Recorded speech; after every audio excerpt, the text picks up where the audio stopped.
Today, during episode 451, I talked about the difference between non-double die doubling and double die doubling. And the one thing you'll notice is that both of those terms has the word doubling in them. So one is a true double die, right, which has 9 classes, right? There are 9 classes of true double dies. And then non-double die doubling, which there are 3 types. Mechanical doubling, die deteriorated doubling, and abrasion doubling, right? But they all have the word doubling in it, right? Or double in it. Double die and mechanical doubling, die deteriorated doubling. All right. So learning the difference between those 2 categories is what confuses many people, confused me for a long, long time. And even when you learn the difference between the 2, right?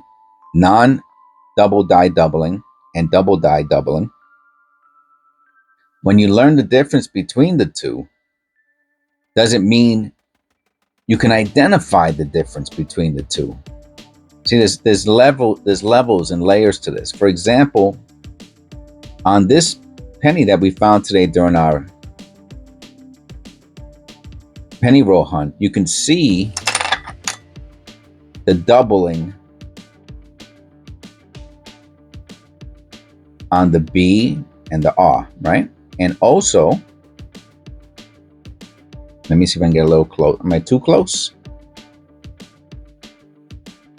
On the U and the R, right? Maybe even some of the other letters.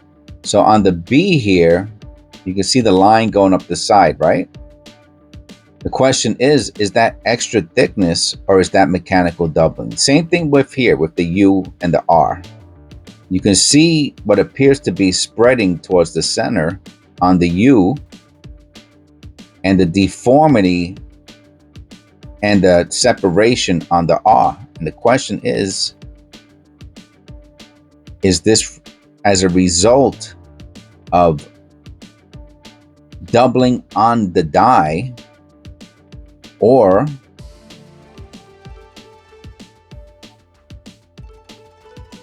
doubling on the strike of the coin, of the planchet? That's the question. There's other questions also, but those are 2 of the big ones.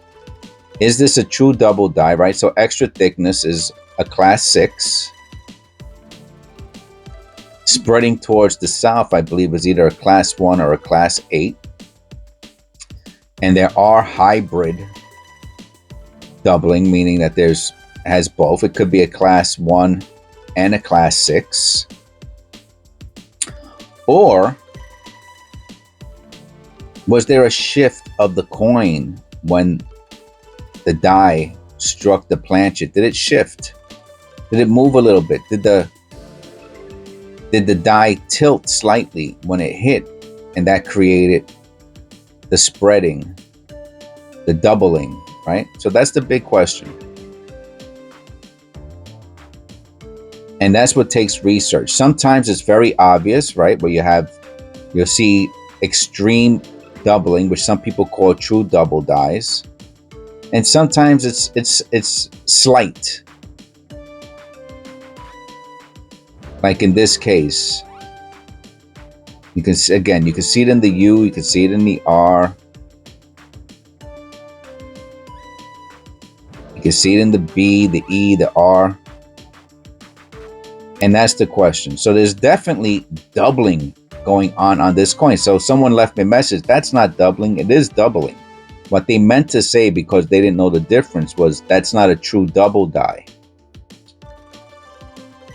Which I hardly ever call something a true double die, except maybe in my older videos, because I didn't know.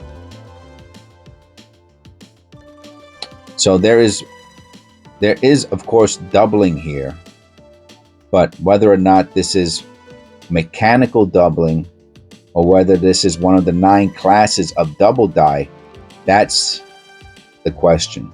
So I hope that helps you to understand the difference between doubling and a double die. The double die is one of 9 classes that has to do with the die being struck by another die prior to ever making a single coin.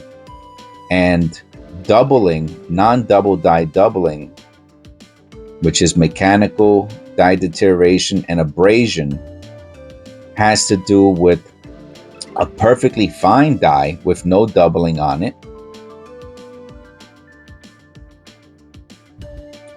that might be either deteriorated, it might have cleaned up, right? Because they cleaned the dies. It might have cleaned up die clashes on the die, right? They'll polish or they'll clean up they'll fix, and it'll leave secondary images on the die. That's abrasion doubling. Or when it struck, it tilted or shifted or something moved that it created doubling on the coin. All of those references are below in the description if you want a better understanding, if you want to do your own research into what I just said, and to study up on that. But that's the big difference, right?